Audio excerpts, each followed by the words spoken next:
Alright, so I'm going to take side control lungette. So I'm blocking the hips, my knees connected to his hip. I'm putting a little bit of shoulder pressure into his jaw, so if he wants to turn into me, it's going to be rather difficult for him to do so. I'm going to bring my hip side hand over to the top. I'm just going to grab onto his hip bone here. I'm going to start to slide my knee up his body. As I do so, I try to keep my head from crossing this line. If I go too far here, he's going to start to roll me. So I want to make sure that I keep my weight back, so I'm still rooted to the floor. Put my hand on his shoulder, and I'm going to come up into a knee ride position. So you can see that he's trying to protect his hands right now, so he's going to keep them in the prayer position. I'm keeping my foot here, should be tucked underneath the ground, and it should be on the ground. It should be tucked underneath his butt here, so that if he wanted to, he couldn't like straighten out his leg and then bring it underneath and then pull me into like a half guard or something like that. If I have this nice and tucked in under here, it's going to be very hard for him to do that. My weight should actually be mostly on him, since I'm just demonstrating right now. I'm kind of split. If I do have my weight too much on this side and he starts to strip away from me, I can't really move because I've got my weight over here and this leg becomes heavy, right? So I'm not going to be able to follow him. So I want to make sure that I'm very light so that when he starts to move, I can move with him. So to start to separate his arms, I can go multiple ways, right? I can start to bring this knee across to bring the arm down. I can put two knees onto his chest at the same time and bring it down. I can even bring the knee from the other direction and punch down this way. Just depends on what I want to do here, right?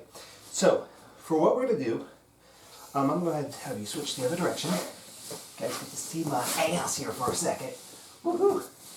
So I come up into that knee ride, and I'm going to go ahead and separate this arm and bring it down to the ground, and I'm going to sink back down.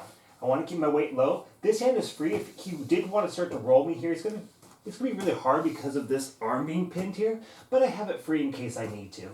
And I'm just going to come back down to the ground and just kind of settle in here. Now I'm going to take this leg, I'm going to flick it over, so I'm covering his bicep with that leg. And now I could straighten out and gather this up this way and go into that bicep slicer that's right there. Or I could grab his wrist and I could sit. And so this is kind of the position that we're kind of getting into here. And the whole point of this whole position is now I can start to come up, swing around, hit the arm bar there. There's triangles here and there's omoplatas here. But for the most part, I want you guys to start seeing, for one, that I'm using a large part of my body to separate the arm rather than, trying to push the arm off with my hands. It's going to be my strength versus his strength. It's not going to happen. But if I can start to use my chest, my shoulders, come up with that knee ride, use my body weight, now I'm golden here, right? And if I have jet turn, legs towards the wall, right? And I get into this Armride position, I don't necessarily have to attack that near side arm, right? So because even if I don't have any pressure on him, if he wanted to roll this way, I've got this pretty well pinned here, right? So I've got my hands free to start doing whatever I want to. So I can start to slide my shoulder up, get that other arm free, start going for Americanas or straight arm locks or cutting arm bars or whatever, right? So it just gives him a lot less of an ability to start to defend here. So back from the top, go do it from this angle. So I'm going to start off by having a really good side control. If he is like bigger than me and he's starting to roll me a lot, I might straighten out this head side leg, right? So that I'm more rooted into the ground.